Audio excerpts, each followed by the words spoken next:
where do people start? You know, I'm listening with bated breath here. It's wonderful.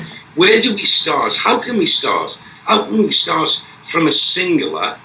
Listen to your thoughts to make it a big collective across the world. Let's go from one country to the next. How do we go about it? What's the simplistic way? Is there a way? Well, there's many levels of this. First of all, it starts with the individual point of attention within infinite awareness, which we give labels to. It has to start there. I mean, so often, you know, people want change in the world, and they sit there waiting for the cavalry to come over the hill. Well, find yourself a mirror, because that's the freaking cavalry. All right, that's the cavalry. So it has to start with the I. But because everything is frequency, when you start resonating on a different frequency, and this is what happens, you know, little me perception is a frequency. It's a band of frequency. That's what you're giving off. When you're in a state of depression, you are in a low frequency, or a state of fear, you're in a low frequency. That's why people say, oh, I feel so heavy today. Yes, because your frequency is low, and therefore your energetic field is not vibrating quickly, and it has the feel of density. And then when people feel joy or positivity, what do they say? Oh, I feel so light. Because you've got a high frequency and your energy field is vibrating much quicker, and that interacts with the sea of possibility and probability within the band of frequency that we're resonating on.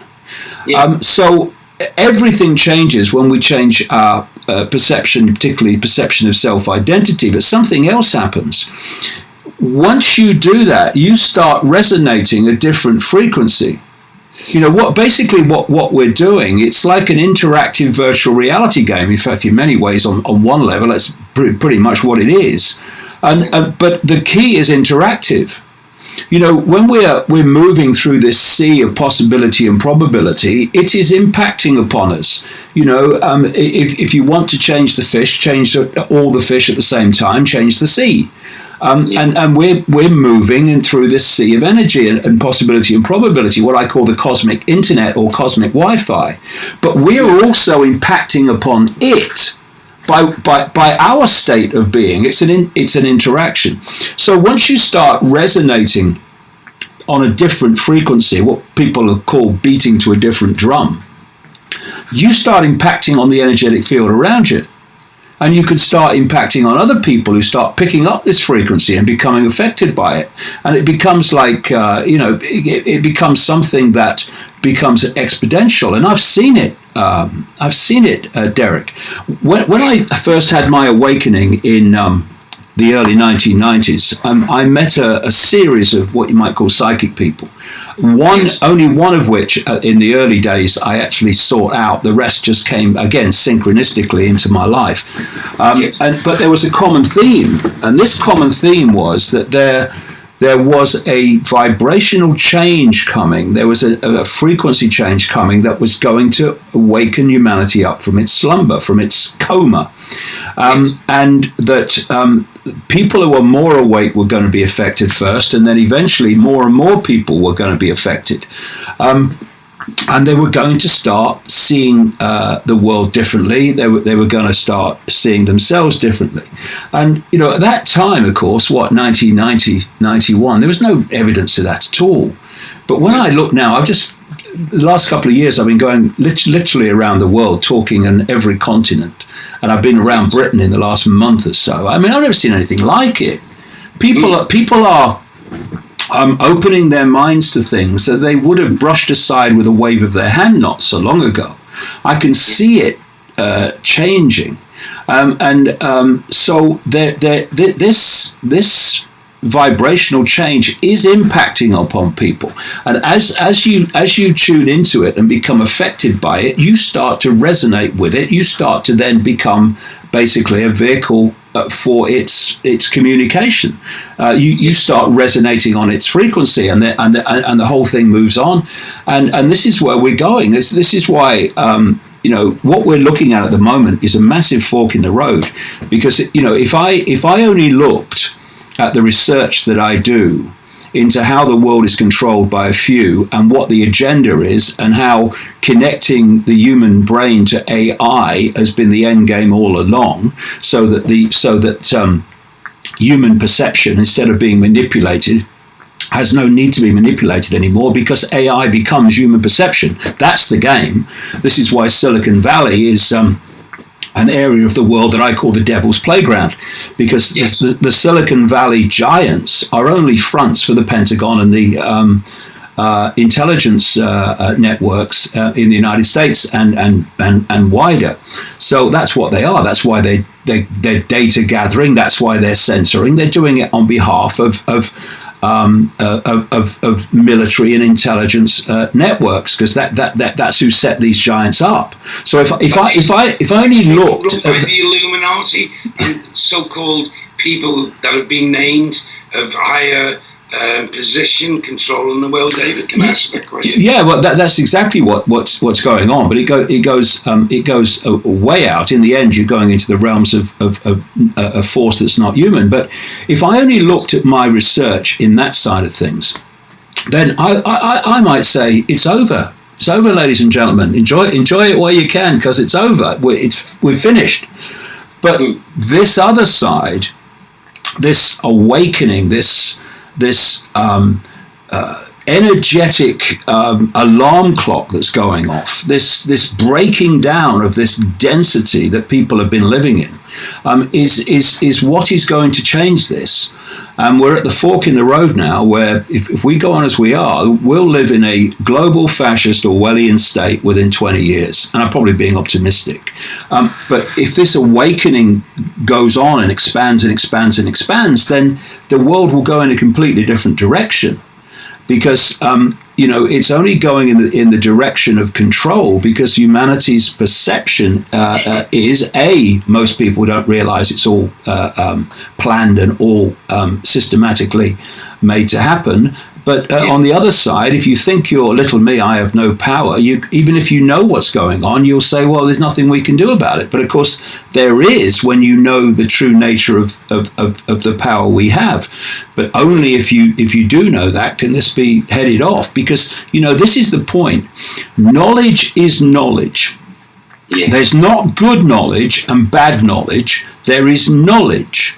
I can see Paul here sitting in front of a microphone. A microphone is neutral. It's not good or bad. It's what you do with it.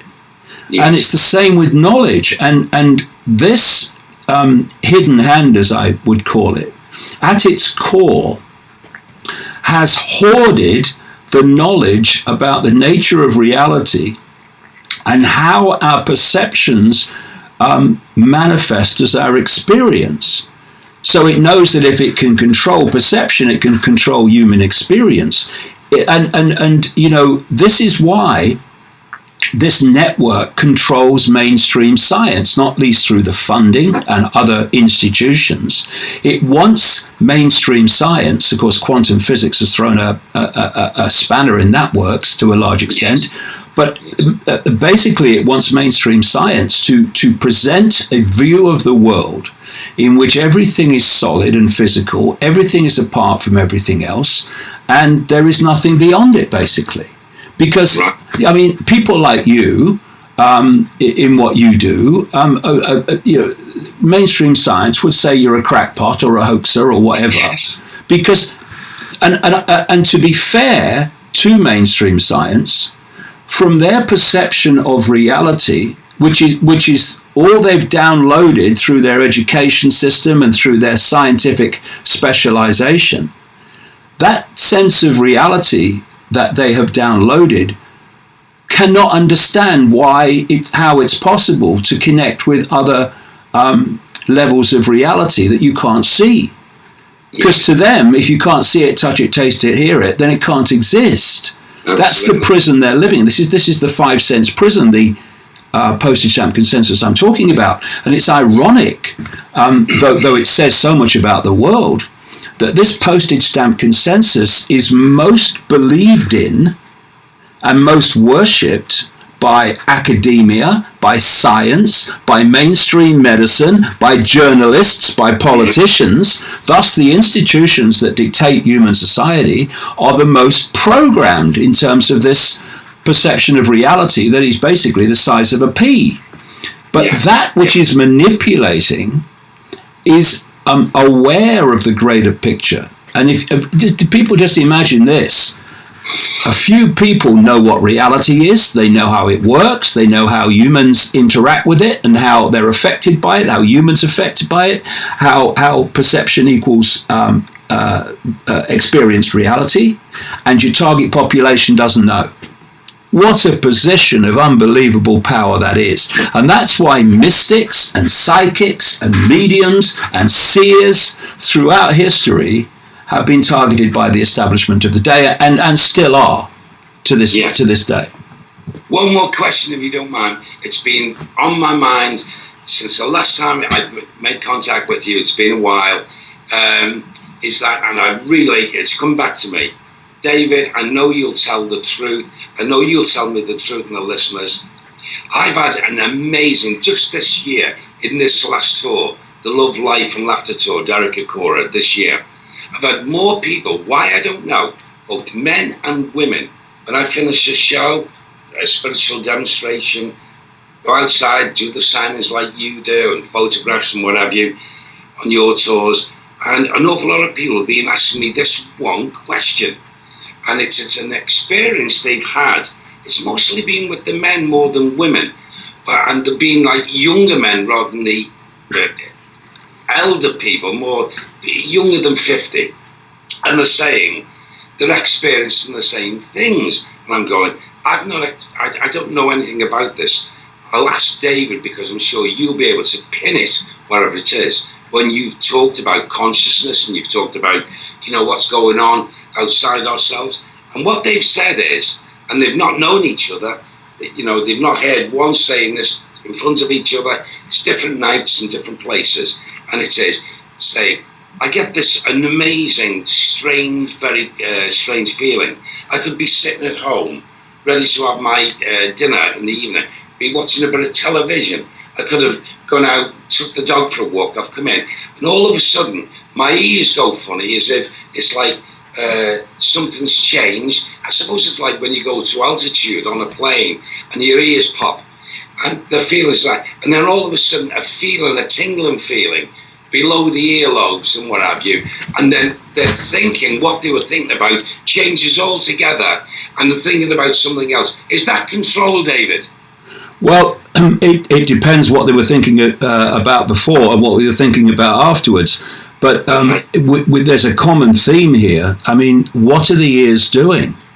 What are the five senses in general doing? But certainly the ears, it's obvious. They are taking waveform vibrational information, turning it into electrical information and communicating it to the brain. So when the frequency changes around them, one thing that can be affected is the ears, because the ears are suddenly interacting, decoding a vibration, a frequency that's changed, and thus the impact upon them will change. And if these are energies, frequencies that the body is not used to decoding, then it can give you a strange feeling, because you won't have had the feeling before because you've not been decoding those energies before. And there's so many things that happen to people when energetic fields around them, electromagnetic fields, whatever, change. I've had experiences early on when I first began to realize my life was changing 30 years ago, of the energy around me changing to the point where it was like a spider's web was on my face, or the hairs on my neck stood up. And what is that? That's an electromagnetic field change. This is what happens when you're in a big football crowd of excited people, and they're generating this electromagnetic energy with their emotions and with their excitement, and you feel it and your hair stands on end. So it's an energetic thing. Now, on going to the other part of what you said, it's been very clearly been known for decades now.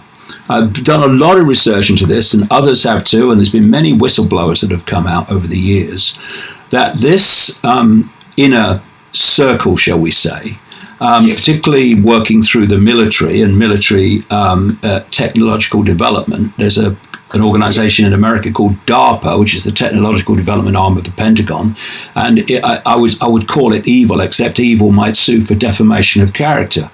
It's that kind of organization, right? So they have had the ability for decades to fire frequencies at people or put people in electromagnetic fields of certain frequencies that sync with the frequencies on which the brain decodes information and processes information.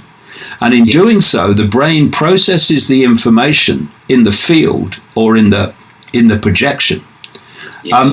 And the person believes that they're their own thoughts and they're their own feelings, when in fact they're just decoding information that's been provided for them on the frequency that the brain works. And so this certainly happens. And this leads me to a very, very important thing I always mention whenever I can. They're in the process of bringing in something at the moment called 5G. This is a transformation of the Wi-Fi smartphone communication system on a ultra high frequency microwave frequencies.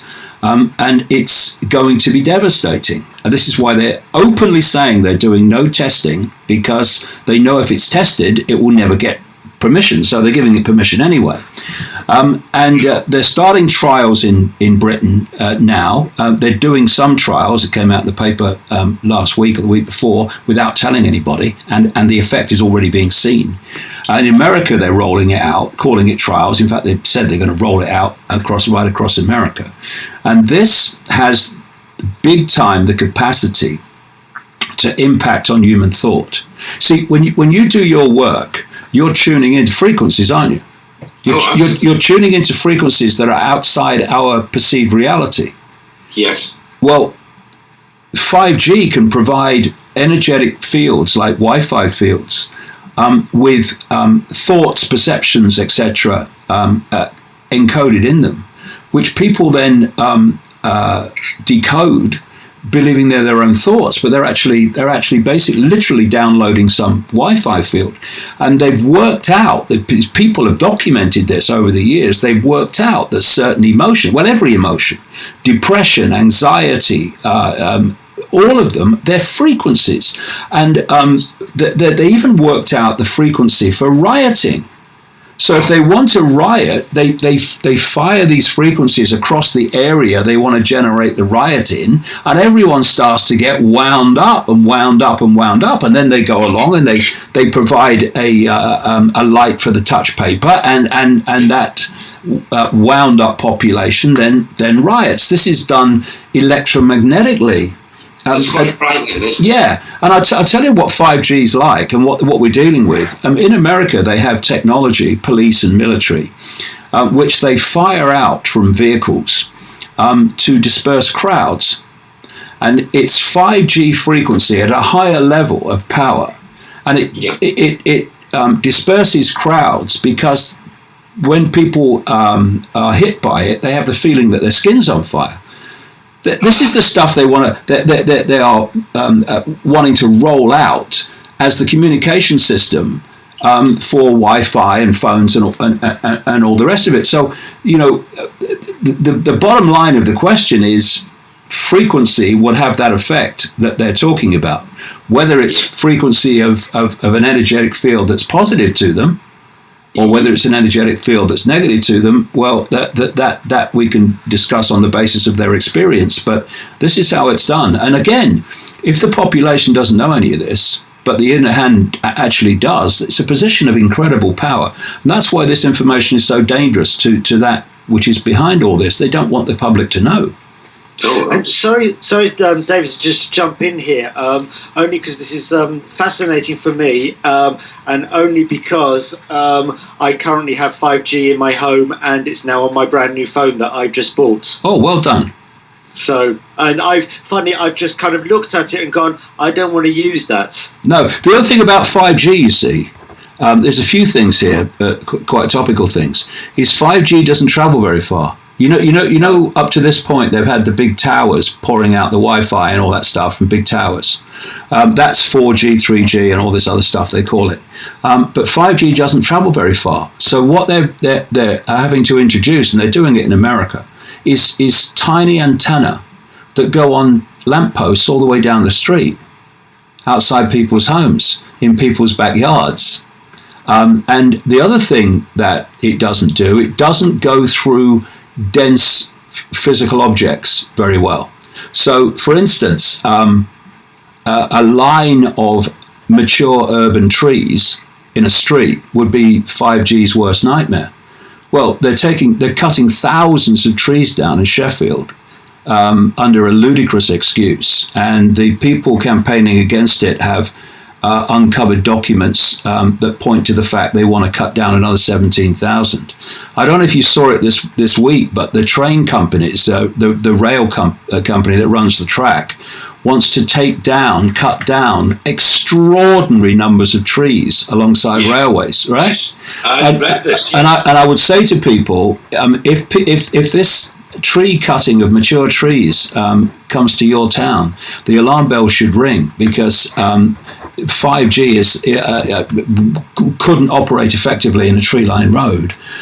So this is what we're dealing with. But of course, most people wouldn't know this because the mainstream media doesn't cover it. Just because the mainstream media is the propaganda arm of the postage stamp consensus. Yes. Oh, it's amazing. I mean, what do you make of that, Paul? I mean, yeah. I mean, I'm sure you know, Paul. Probably you've been here yourself as well, Derek. We don't have a lot of trees. We're a heavily dense, built-up area. No, but yeah, we've got 5G here. Yeah. Well. Yeah. It's I don't want to use the word scary, but I'm sitting here going, wow, this is in my house at the moment. Yeah. Well, they wanted to do a quote trial on the Isle of Wight of 5G. And a lot of people started kicking up a fuss, and they're not going to have it here now. They say they aren't anyway, but they are having them around the country, including Liverpool, by the way, part of Liverpool. Really? Yeah, and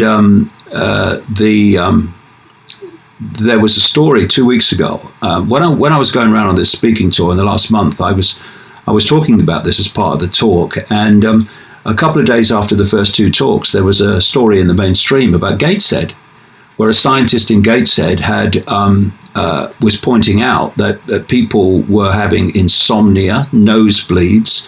There was an increase in stillbirths, and he realised that without telling anybody, they put 5G transmitters on the lampposts. So that wasn't psychosomatic, where it's 5G. There's all these problems, psychosomatic. No one knew in Gateshead that they were there, but the effects started to show themselves. So this is very, very important, because the last thing they want us to know is the real reason for it. And again, what you do in terms of frequency and tuning into frequencies, this hidden hand knows how all that works. It knows that everything is a frequency, and the frequency we operate on is vital to the experiences we have. And what they're doing now, because of that, with this technology, is messing with the frequencies. I mean, Derek, I was born in 1952, and the technological radiation in the atmosphere, in the sea of energy that we're living in, compared with 1952, is through the roof and off the planet. We're living in a totally different energetic environment than we were not long ago because of this technological radiation. Now, if you affect the sea, you affect the fish, and that's what they're doing. And this is why it's important. This again, it's another important part of this. Why we need to go to a higher frequency and resonate on a higher frequency. Because when you go through this process of reevaluating self-identity, and you start to identify with the infinite I instead of the label I, you can reach a frequency of resonance that is not affected by this stuff. But if you're pulled into lower frequencies of low vibrational emotion, which of course the system is there to do in abundance, then you get pulled into this frequency band in which you are affected by it. Yes. Oh, it's absolutely stunningly amazing. I've listened with absolute strong inner and outer ears tonight. This has been wonderful for me to listen. I always knew so much about your understanding of things, David. Speaking to you after a certain amount of time strengthens my belief in most of the stuff that you are talking about. Not only do you know it's true, it is true. It feels right to me. It is so. And this is why I wanted you on the show so strongly, more than any other guest. I wanted people to listen to you. I know they listen to you all over the world, and I couldn't care less what authority states this or that or the other. I'm just absolutely thrilled that my listeners are listening to you, taking on board your truth, and let's hope that they gain, I'm sure they will, gain something from it, maybe quite a lot. I don't know how Paul feels. I'm sure he does. It's been wonderful listening to you, wonderful connecting with you, wonderful. Keep on doing your stuff. Keep on working and giving the proof, because I back you 100%, David Icke. Well, I wouldn't know any other way. You know what I mean? Do you know something? I've met so many people over the last 30 years who've come into this arena of information and research and then disappeared. And I've never understood it. They've said, it's too hard, or I'm going to spend more time with my family. But the thing is, once you know what is happening, you can't walk away. All you can do is constantly redouble your efforts. And the other thing is that, I am absolutely fascinated by what is reality. Who are we? Where are we? What's going on? And so there's no way that I'll ever stop doing it. No. David, so just very quickly, because we haven't got a lot of time left in the show, what would be, let's just say, hypothetically speaking, the masses, we all woke up, we all could see reality for what it really is. What would your perception be of that reality? How would our reality suddenly look? From how different would it be from how it is now? And I know you haven't got long to answer that, but great question. Well, we don't know until we experience it, because if perception equals reality or experienced reality, then if we haven't experienced that reality, then it will be something that would be difficult to answer. What would change is the way we live our lives. For instance, just on one level, if we all realize we are expressions of each other, and this is just a transitory series of experiences in a tiny, tiny frequency band that we call the world. Because we don't live in a world, we live in a range of frequency. We live in a range of information, which we're decoding into what appears to be a world, which is very different. So just realizing that everything is not apart from everything else, that's the illusion. And we're all having transitory experiences, but we're all the same consciousness, different points of attention within the same consciousness. Again, fault lines of divide and rule would fall massively, enormously, when you realize that they're illusions. You're black, okay, and I'm white, yeah, and you're this or you're that, yeah, but that's just an experience for 70 years and 10 or less or more. That's all it is. So it's not an I. And once your race and your culture and your income bracket and your color and your life story ceases to be an I, but an experience of the real I, then all these fault lines of divide and rule just start to crumble because they're illusions. And so the world would change dramatically. And also, of course, because once we realize that reality is malleable, that actually the base form of this reality is waveform information, like cosmic Wi-Fi.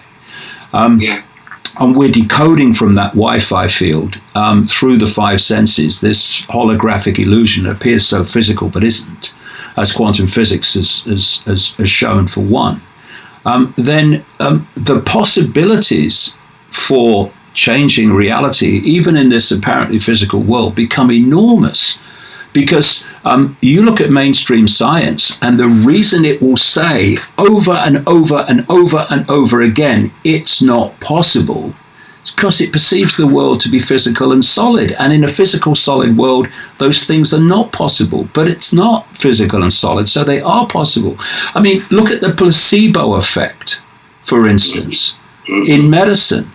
The placebo effect is simply the mind changing reality from a perception that the placebo is going to change reality. It's not. Yes. But the perception that the placebo will work changes the body through perception equaling experience on the basis of what they believe the placebo will do when it won't.